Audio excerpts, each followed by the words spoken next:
there players, this is Archon Todd and welcome back to another edition of Advanced Insight. In this video we're going to be talking about Mind and Troth. These are character creation options and we're going to cover Mind first. So Mind is a representation of what focus your character has. So for an example, you can choose to be a highly knowledgeable person and go down the wisdom route, but that also means that you're going to end up sacrificing your social skills, so charisma is going to go down, and your overall intelligence, your ability to see things on the spot because you're so used to reading them out of the books. So intelligence will go down as well. Now, these three mental stats are all tied together, so by gaining bonuses to one, you're going to lose stats in the other two. So just keep that in mind as you're trying to decide what kind of mindset your character might have. Those bonuses and negatives aren't always a bad or a negative thing. You know, having low scores in an attribute can actually be more character defining than the positive scores. So think about it from that perspective as well.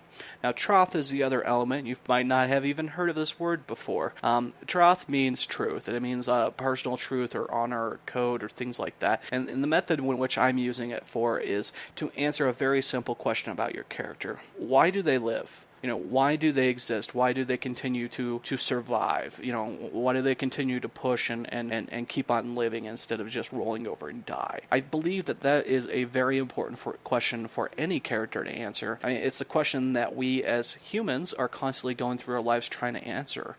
And not to have that as a question for your own character in a fantasy setting is silly in my head. So that is what Troth is, and you will see there are some good perks behind the answers to that question of Troth, but by all means, build it around the concept of who you want your character to be, not so much for min-maxing or anything else like that, because you really don't need to do that min-maxing process in Archon.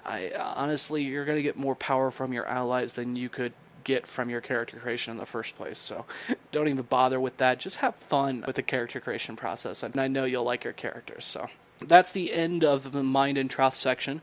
Stay tuned, you can learn more about Archon.